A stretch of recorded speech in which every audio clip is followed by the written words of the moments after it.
نمی دانم چه منزل بود شب جائے کہ من بودم.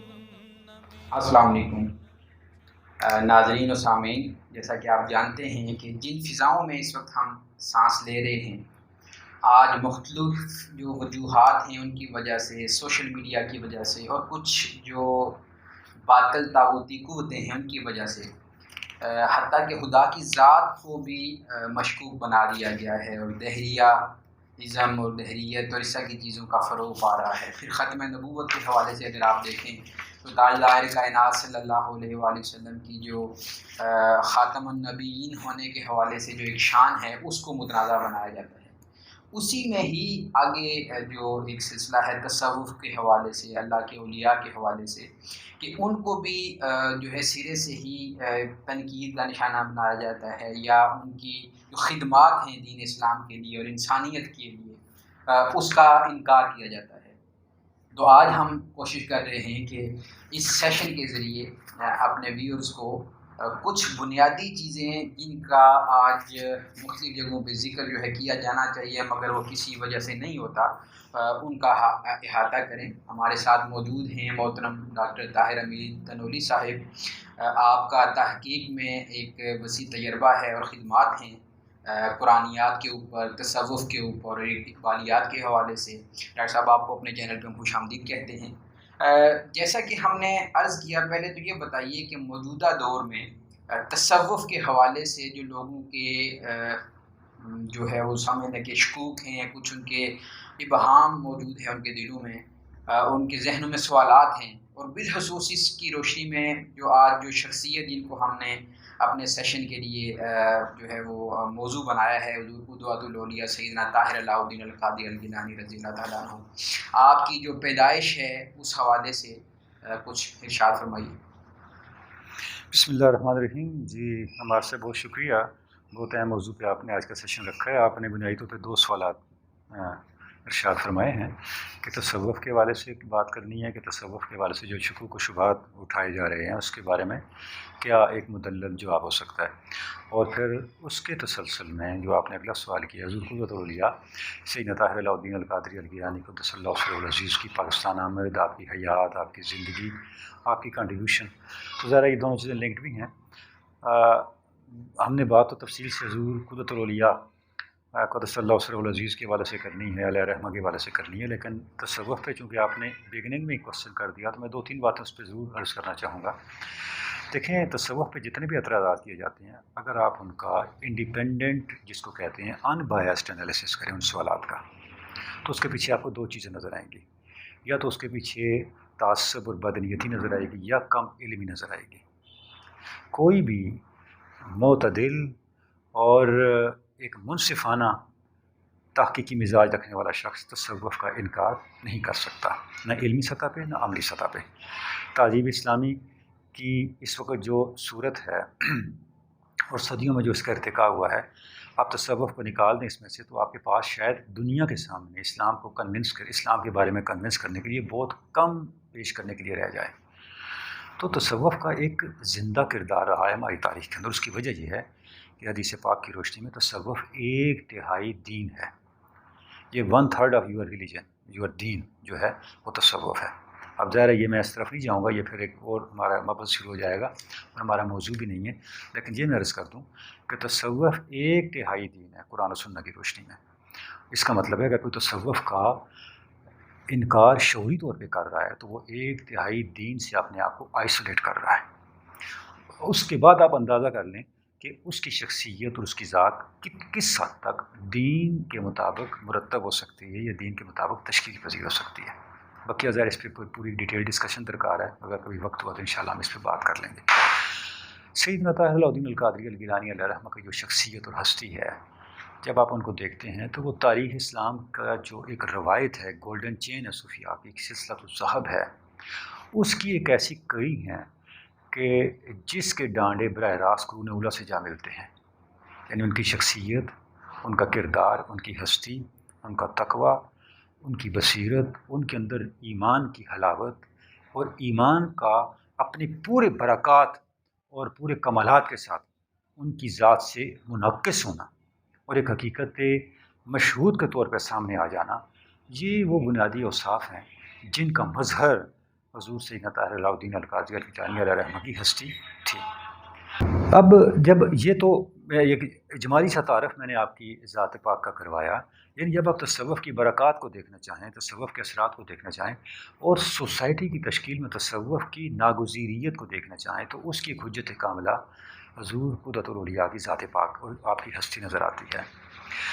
آپ کی زندگی کا اور اجمالی تعارف اور آپ کی حیات پاک کا اجمالی تعارف میں یوں عرض کروں گا کہ آپ کی ولادت بغداد شریف میں ہوئی، اور اسی بغداد شریف کے حضور غوث الثقلین کی بارگاہ کے قربت میں، جسے حرم دیوان خانہ قادریہ باب الشیخ کہتے ہیں، 18 ربیع الاول 1352 ہجری کو، اور یہ 11 جولائی 1933 بنتا ہے عیسوی لحاظ سے، اور آپ کی ولادت وہاں ہے۔ اس کے بعد آپ کی ابتدائی تعلیم بھی وہیں ہوئی، جو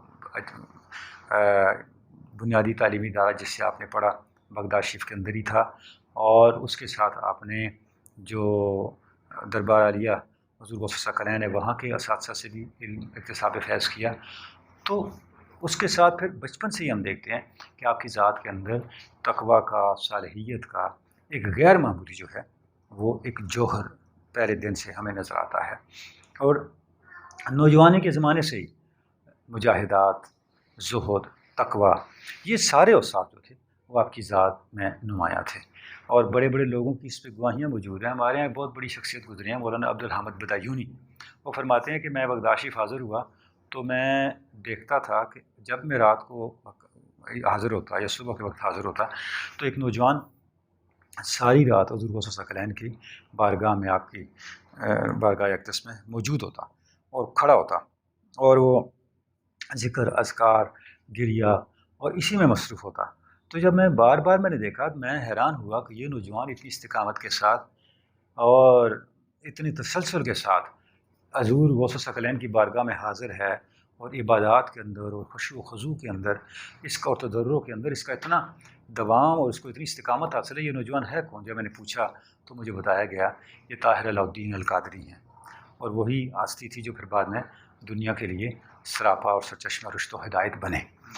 تو ہم دیکھتے ہیں کہ بچپن سے ہی آپ کی شخصیت کے اندر یہ وصف موجود ہے۔ اچھا، اس کے ساتھ ایک اور کوشچن جو آپ نے رکھا وہ نقیب الاشراف کے والے سے، اب اس پہ میں تھوڑی سی روشنی ڈال دیتا ہوں کہ نقیب الاشراف بنیادی طور پہ ایک منصب ہے جو حضور غوث الثقلین کی بارگاہ پاک، آپ کے جو خانقاہ ہے دربار غوثیہ وہاں کا بغداد شریف کے اندر، اس کے انتظام و انصرام اور اس کے معاملات سے متعلق ہے۔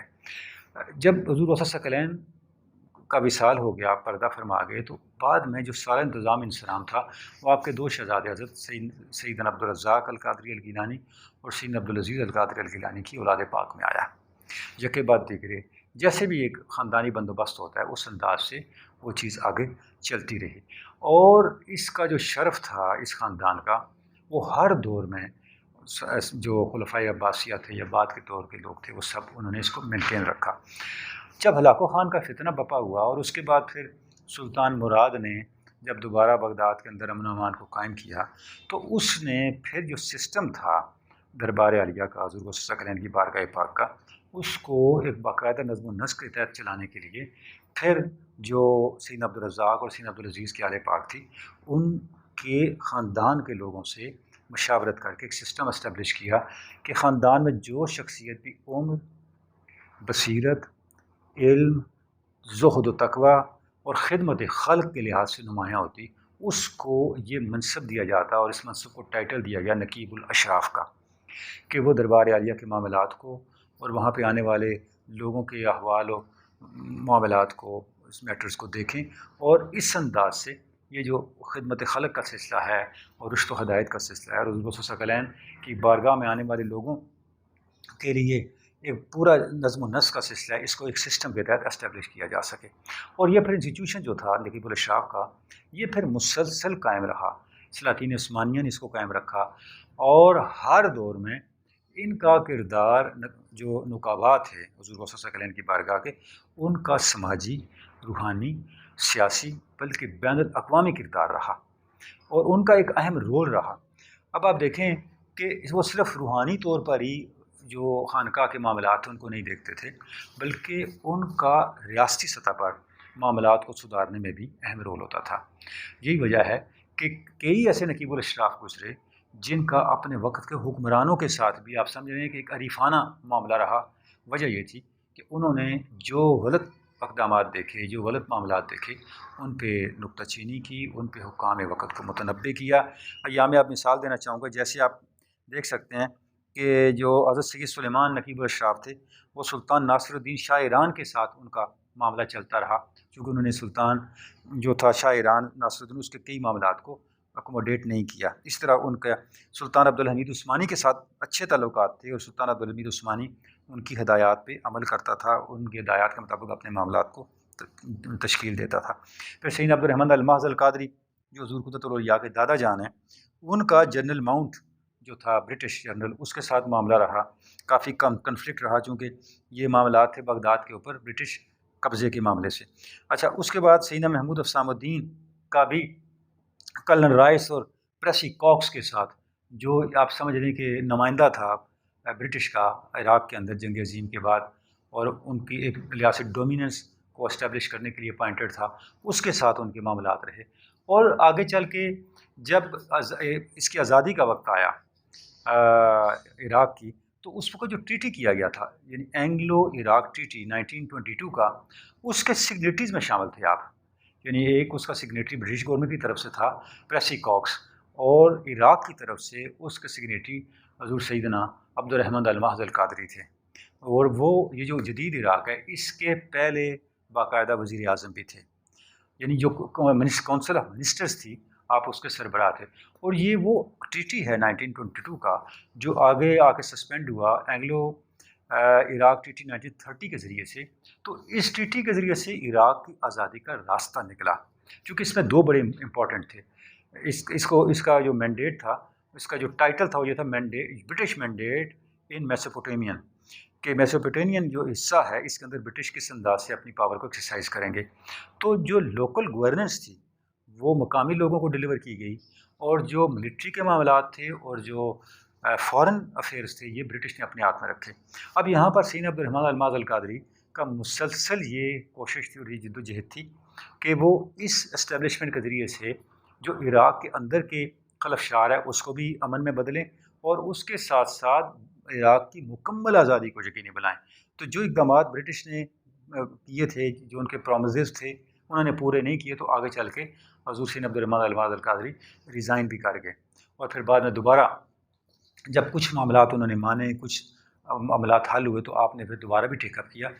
ایک لحاظ سے آپ اگر تاریخ جدید عراق کی تاریخ کو دیکھیں تو اس کی آزادی کے راستے کو ہموار کیا حضور سیدنا عبدالرحمن المحض القادری نے۔ یہ چند مثالیں میں نے اس لیے پیش کی کہ یہ اتنا زیادہ وائٹل اور لائیو رول تھا جو نقبات ہے دربار عالیہ حضور غوث الثقلین کے، آپ کی بارگاہ کے۔ اچھا، اب جو سیدنا محمود افسام الدین تھے، حضور قدرۃ الاولیاء کے والد گرامی، آپ نقیب الاشراف بھی تھے، متولی الاوقاف بھی تھے، اور اسمبلی کے ممبر بھی تھے، اور جو حزب الحر عراقی تھی اس کے رئیس بھی تھے، اور اس کے ساتھ جو مجلس شریعہ سنی العراقیہ تھی اس کے بھی ممبر تھے۔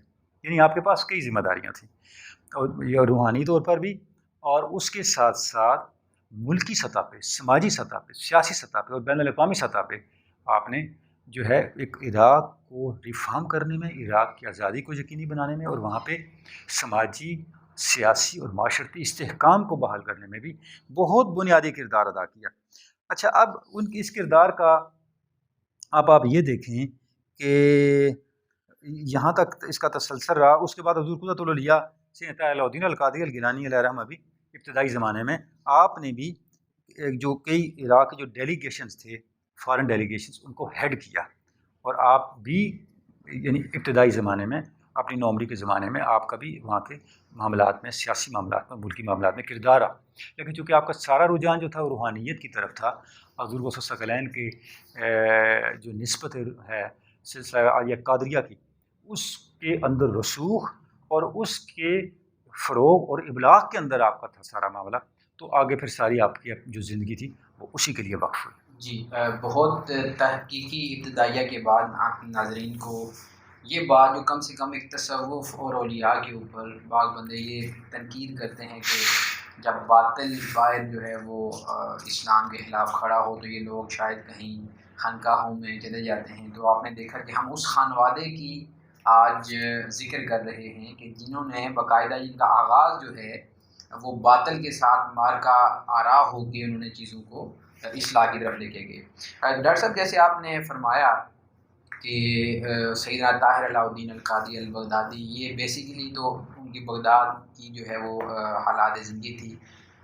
پاکستان میں ان کی آمد کب ہوئی اور اس کے کیا محرکات تھے اور پھر پاکستان میں آ کے ان کا مصروفیات کیا رہیں اس مبارک مہینے میں، جو کہ اب ہم اس وقت سمجھیں کہ قیام پاکستان کے حوالے سے بھی کچھ دنوں کے بعد اس کو بھی لوگ سیلیبریٹ کریں گے. تو اس میں یہ جاننا ضروری ہے لوگوں کے لیے کہ اولیاء کرام کی کیا خدمات ہیں ہمارے ملک کو یہاں تک لانے میں.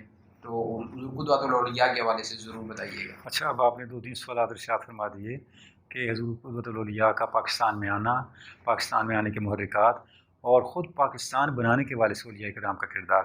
تو میں یہ عرض کروں گا کہ پاکستان بنانے میں اولیاء کرام کا اور خصوصاً حضور غوث الثقلین کے سلسلے کا بڑا بنیادی کردار ہے. صرف اسی خانوادے کو لے لیں. اچھا، جب آپ حضور غوث پاک کا ذکر کرتے ہیں تو میں آپ کی خدمت میں یہ عرض کروں گا کہ حضور غوث الثقلین نے تاریخ اسلام کو 3 طرح سے سپورٹ کیا. 3 طرح سے ہسٹری ہماری جو تاریخ ملی تاریخ ہے اس میں آپ کی کنٹریبیوشن ہے. ایک آپ کے اپنی ذات کے حوالے سے کہ آپ نے اس فتنے کے زمانے میں اسلام اور ملت اسلامیہ کے تن مردہ میں روح پھونکے. دوسرا جو آپ کے تربیت یافتگان تھے جیسے سلطان صلاح الدین ایوبی تک جیسے لوگ جو تھے آپ کے حلقہ ارادت سے تعلق رکھنے والے لوگ تھے. اور وہ جتنی صلیبی جنگیں میں اگر آپ ان کے پیچھے کامیابیوں کی داستان ٹریس کریں گے تو اس کے پیچھے آپ کو حضور غوث الثقلین کے تربیت یافتہ لوگ ملیں گے.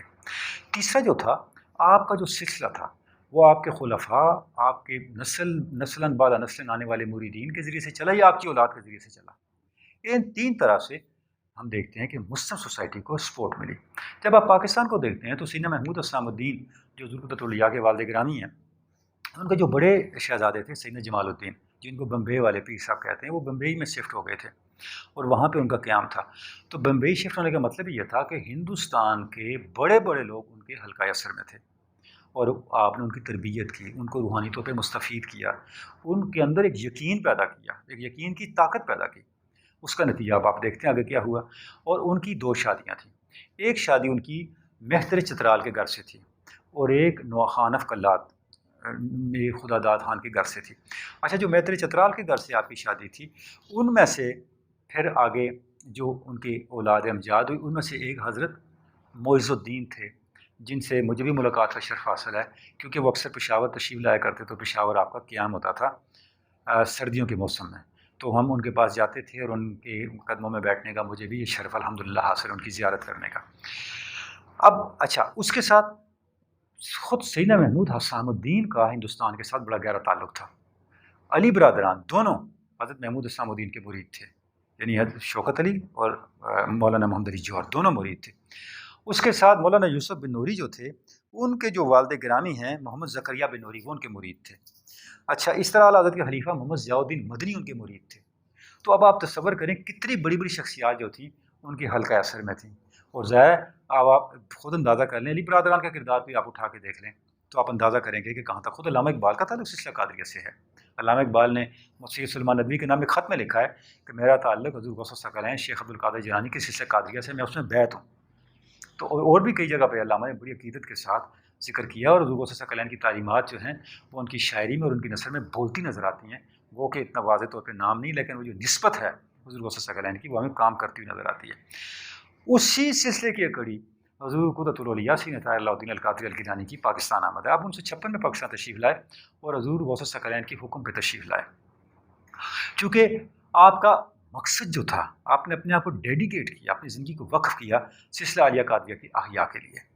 اب جب آپ نے اپنے آپ کو اس کام کے لیے وقف کیا تو جو خطہ حضور غوث الثقلین نے آپ کے لیے منتخب کیا وہ خطہ پاکستان کا خطہ تھا.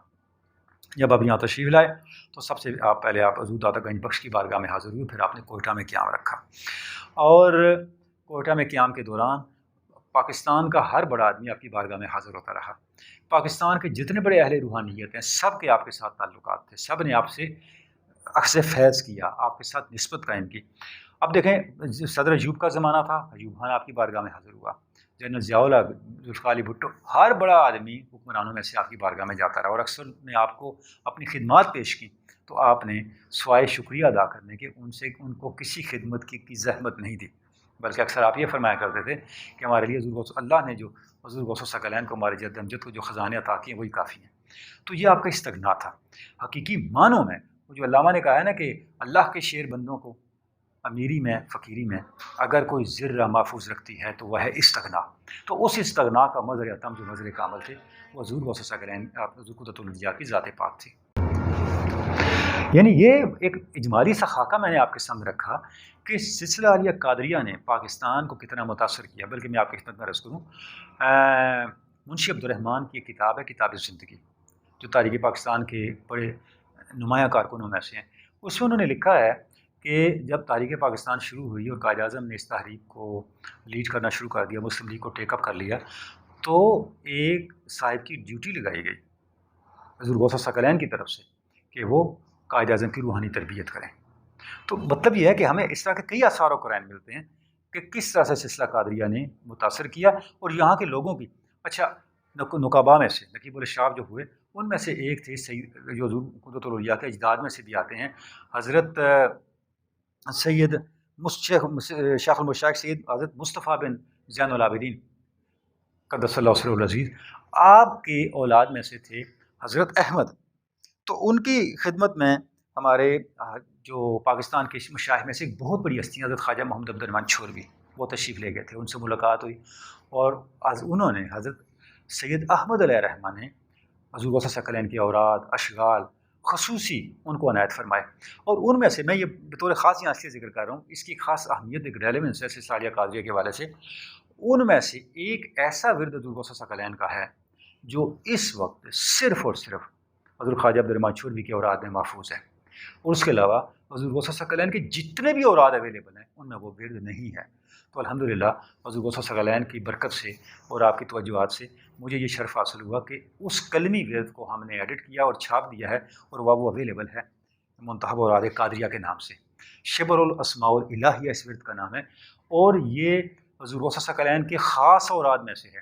یعنی اگر آپ یہ جاننا چاہیں کہ تصوف سائنس کیسے بن سکتا ہے، اور تصوف ایک بطور سائنس کے کس طرح سے ہمیں ہمارے شعور کو اور ہمارے لا شعور کو انلائٹن کر سکتا ہے، تو یہ جو حضور غوث ثقلین کا ورد ہے شبر الاسماء الالہیہ، اس میں آپ کو وہ پورا پروٹوکول، پورا میکنزم اور وہ پورا سسٹم جو ہے وہ نظر آتا ہے اپنے تمام خط و خال کے ساتھ۔ ڈاکٹر صاحب، یوتھ کے حوالے سے بالخصوص میں چاہوں گا کہ حضور قدرۃ العلیاء کی جو خدمات ہیں اور بالخصوص ان کی تعلیمات ہیں، جیسے آپ نے فرمایا کہ تصوف کو ایز اے سائنس لیا جا سکتا ہے، اس کو ایک تحقیق کے ایک فیلڈ کے طور پہ لیا جا سکتا ہے، تو حضور قدرۃ العلیاء کی وہ کیا تعلیمات ہیں جو آج کی یوتھ کے لیے، جو بالخصوص نوجوان جو ہیں اس وقت وہ سیاسی قیادتوں سے مایوس ہیں، مذہبی قیادتوں سے مایوس ہیں، اور روحانی جو خانقاہیں تھیں ان کے جو اب موجودہ دور میں جو حالات ہیں ان کو دیکھ کے وہ سرے سے یا تو تصوف سے مایوس ہیں یا اس کے منکر ہیں، تو حضور قدوۃ العلیاء کا جو ایک پیغام ہے اور جو ان کی تعلیمات ہیں یوتھ کے لیے بالخصوص، اور جو سالک بننا چاہیں اس تصوف کے راستے میں، ان کے لیے کیا ایسی کوئی خاص تعلیمات جو آپ ہمارے ناظرین کے ساتھ شیئر کرنا چاہیں؟ یہ بہت ہی بھاری بھرکم، بہت ہی مشکل سوال ہے، اس کا جواب اتنا آسان نہیں ہے، لیکن میں کوشش کرتا ہوں کچھ اپنے گزارشات آپ کی خدمت میں عرض کروں۔ پہلی بات تو یہ ہے کہ جب آپ تصوف کو بطور سائنس کے طور پہ سامنے لانے کی بات کرتے ہیں تو میں سمجھتا ہوں اس میں جو چند ایک بڑے صوفیاء آپ کو بنیادی ڈیٹا دے سکتے ہیں اور تصوف کو بطور سائنس کی اس کی تفہیم میں آپ کے رہنما بن سکتے ہیں، ان کی تعلیمات آپ کے لیے راستہ نکال سکتی ہیں، ان میں حضور غوث ثقلین شامل ہیں۔ صحیح، اگر میں زمانی ترتیب سے بات کرنا چاہوں تو میں آپ کی خدمت میں عرض کروں گا حضرت داتا گنج بخش علی حجویر، حضور غوث ثقلین سیدنا شیخ عبد القادر جیلانی، مولانا جلال الدین رومی اور شیخ اکبر محی الدین ابن عربی، یہ وہ شخصیات ہیں جنہوں نے تصوف کو ایک سسٹمیٹک انداز سے امت کے سامنے رکھا ہے۔ یہ حضور غوث ثقلین کی جس تصنیف کا شبر الاسماء الالہیہ کا میں نے آپ کے سامنے ذکر کیا ہے، اس کا ایک ایک چیپٹر جو ہے 40 اس کے بنیادی طور پہ آپ کہہ سکتے ہیں سیکشنز ہیں، ایک ایک سیکشن جو ہے وہ اسرار کائنات کو ڈیسائفر کرنے کا ایک پیٹرن آپ کو دیتا ہے۔ جب آپ حضور قدرۃ العلیاء کی ذات پاک کو اس اینگل سے دیکھتے ہیں تو پہلی بات میں آپ کو وہی عرض کروں گا کہ حضور قدرۃ الاولیاء کے ذات پاک کے جو بڑے محاسن ہیں ان میں بڑا جو وصف ہے وہ آپ کی شان علم ہے. یعنی اللہ رب العزت نے آپ کو غیر معمولی علمی رفت، شرح صدر اور تحقق اور جس کو آپ کہہ سکتے ہیں تفخص سے نوازا. وہ گہرائی تھی آپ کے علم کے اندر، وہ ثقافت تھی، وہ اتھینٹسٹی تھی، وہ ایکوریسی تھی، وہ حقائق رسی تھی جس کی مثال آپ کو کم از کم دور حاضر میں کہیں دور دور تک نظر نہیں آتی. جیسے میں نے شروع میں عرض کیا کہ آپ کی شخصیت قرون اولیٰ کے اکابر اور اجل مشائخ کا اور جو اساتذہ تھے تصوف کے ان کا نمونہ کامل تھی. آپ کی شخصیت نے ہمیں یہ بتایا کہ حقیقی علم کہاں سے آتا ہے. حضور غوث ثقلین فتح ربانی میں فرماتے ہیں العلم یؤخذ من افواہ الرجال ولا من الصحف. علم اہل حق کی زبانوں سے ملتا ہے، اہل حق کے سینوں سے پھوٹتا ہے، کتابوں سے نہیں پھوٹتا. وجہ یہ کتابیں علم کا سرچشمہ کبھی بھی نہیں ہوتی، کتابیں علم کی قبریں ہوتی ہیں. جب صاحب علم اپنا علم بیان کرتا ہے تو کتاب اس کو محفوظ کر لیتی ہے. یعنی کتاب کی تصنیف تک جو علم تھا وہ علم اس کتاب میں دفن ہو گیا. جب آپ اس کتاب کو کھولیں گے اس کتاب کی تصنیف کے وقت سے پہلے کا علم آپ کے سامنے کھل جائے گا. اس کا مطلب یہ ہوا کہ کتاب اپنی تاریخ تصنیف سے پہلے کے علم کا مدفن ہوتی ہے، آئندہ کا نہیں بتاتی. آئندہ کا علم کہاں سے آئے گا، جو حقیقی علم ہے وہ کہاں سے آئے گا، تازگی والا علم کہاں سے آئے گا، تخلیقی علم کہاں سے آئے گا، وہ ان لوگوں سے آپ کو ملے گا جو خود علم کے سرچشمے پہ کھڑے ہیں، وہ اہل حق ہیں. یہ وہ ہستیاں ہیں جنہوں نے حقیقی علم کے حصول کے تقاضے پورے کیے. وہ تقاضا کیا ہے؟ وہ تقاضا ہے صدق مقال، عقل حلال، تقوی، تعلق باللہ. کیونکہ فوق کل ذی علم علیم، ہر علم والے کے اوپر ایک بڑا علم والا ہے جو جس سے وہ علم اخذ کرتا ہے، اور حقیقی علم والا اللہ کی ذات ہے. تو صوفیاء حقیقی علم والے سے العلیم سے علم اخذ کرتے ہیں. تو حضور قدرۃ الاولیاء کی ذات پاک کو ہم دیکھتے ہیں کہ آپ کی ذات کے اندر علم کی وہ گہرائیاں تھیں جس تک زمانے کے لوگ تصور بھی نہیں کر سکتے. جس علم کا، جس شعبے کا کوئی شخص آپ کی بارگاہ میں گیا، اس نے جس علم کے بارے میں بات کی، آپ نے اس کے ہر سوال کا شافی جواب دے کے اس کو بھیجا. حکیم سعید صاحب جب گئے، انہوں نے طب کا کوئی موضوع چھیڑا تو حضور قدرۃ الاولیاء نے طب کے موضوع پہ وہ نقطے بیان کیے اور وہ حقائق کھولے اس کے سامنے جو اس کے خواب و خیال میں بھی نہ تھے. پیر بگارا کے بھائی نادر شاہ آپ کی بارگاہ میں آئے، جب انہوں نے ایسٹرونومی پہ بات کی، پامسٹری پہ بات کی، عقل سائنسز پہ بات کی، تو آپ نے اس کی ان جہاد کو اس کے سامنے بیان کیا جو اس کے حاشیہ خیال میں بھی نہ تھیں. یعنی جغرافیہ، انٹرنیشنل افیئرز، طب، سائنس، تصوف، یعنی قرآن حدیث، کون سی جہت ہے علم کی جو کسی نے آپ کے سامنے سوال رکھا ہو. سید قمرالزمان شاہ جو سندھ کسان بورڈ کے سربراہ تھے اور سینیٹر بھی تھے، بہت بڑے سندھ کے سماجی شخصیت ہیں، سیاسی شخصیت ہیں، وہ حضور پیر صاحب کے مریدین میں ہیں.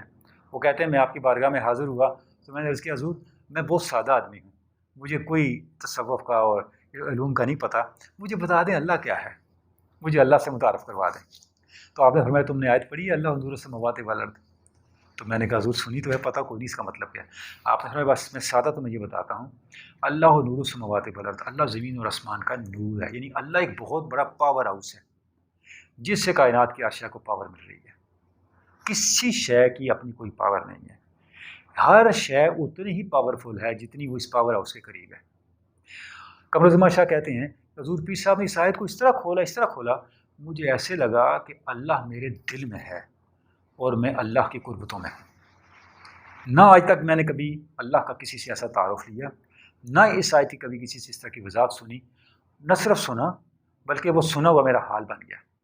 میں نے عرض کیا حضور میں بہت کمزور آدمی ہوں، کوئی بڑے اچھے خاصے اعمال بھی نہیں کر سکتا، کوئی نیکی کے کام بھی اتنے مجھے نہیں ملتے معاملات، مجھے کوئی ایسی ایک دو باتیں بتا دیں جو میں جن پہ عمل کروں اور میں کامیاب ہو جاؤں، دنیا اور آخرت میں سرخرو ہو جاؤں. تو آپ نے ہمیں کیا ایک دو تین کتنی باتیں؟ میں نے کہا حضور ایک دو بتا دیں، ایک کوئی تو ہو سکتا مجھ سے عمل نہ ہو سکے.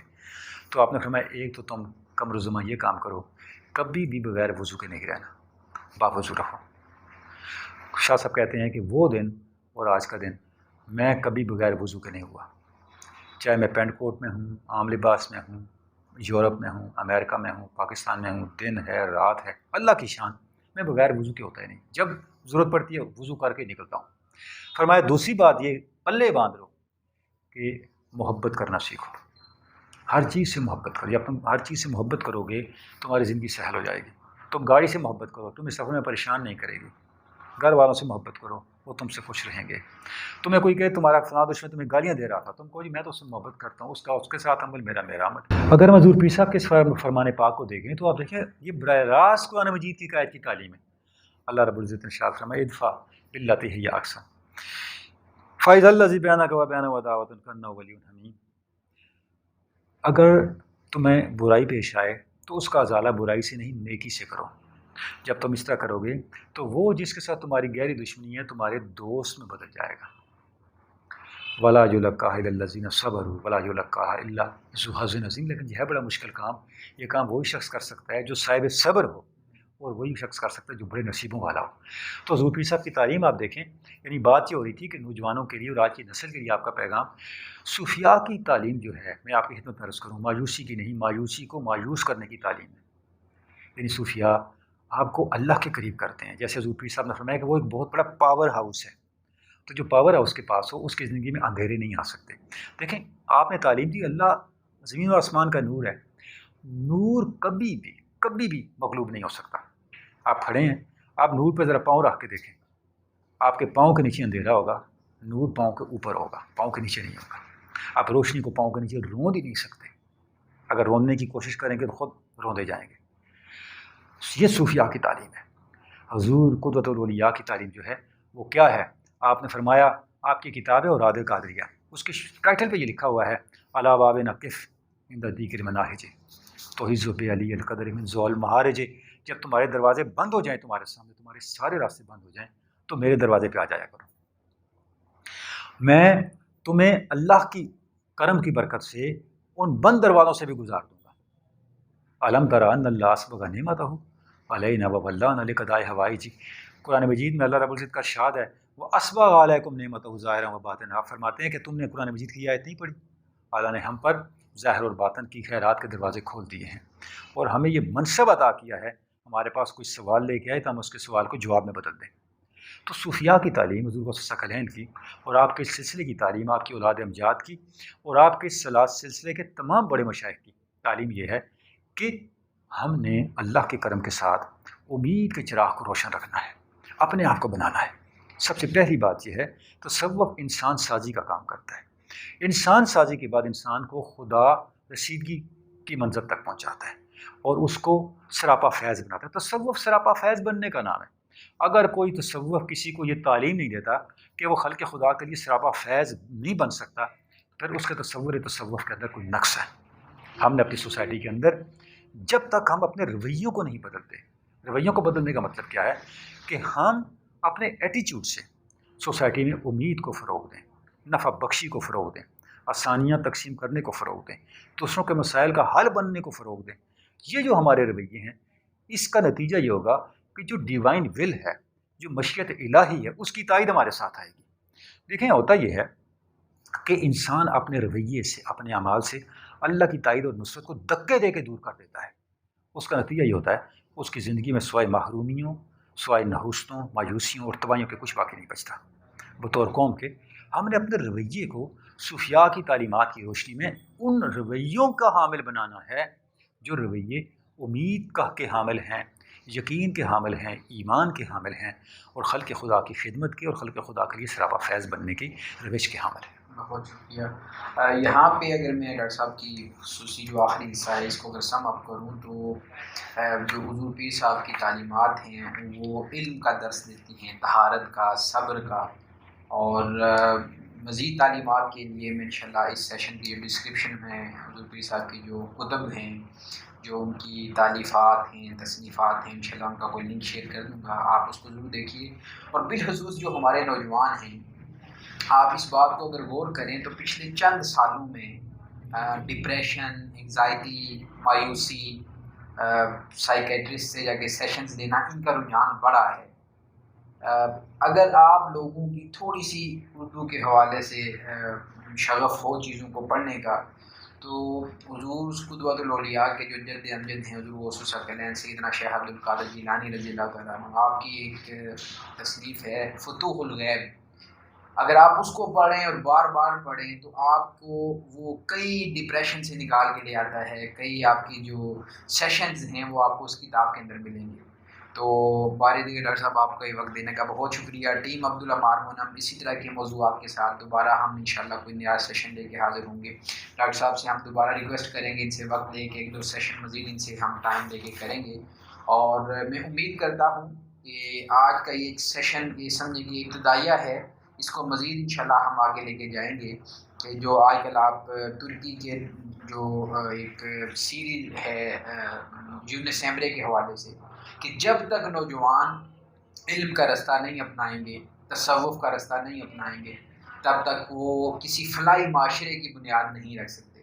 اور یہی نوجوان ہیں جو قوم کی امید ہیں، اور ان اولیاء کی جو بالخصوص جو تعلیماتی جو پہلو ہے، ان کا جو علمی پہلو ہے، جو ان کی اس معاشرے کے لیے جو کاوشیں ہیں، ان کو اپنے ساتھ رکھتے ہوئے جب انشاءاللہ ہم آگے بڑھیں گے تو ہمارے اسٹوڈنٹس کے لیے، یوتھ کے لیے، نوجوانوں کے لیے ایک یوں سمجھے کہ ایک بنا بنایا روڈ میپ ہے، جس کے اوپر ہم نے عمل کر کے انشاءاللہ اس دنیا میں بھی اور اگلے جہان میں بھی سرخرو ہونا ہے۔ بارے دیگر ٹیم عبدالعمار مونم کی طرف سے آپ کا بہت شکریہ۔ السلام علیکم ورحمۃ اللہ وبرکاتہ۔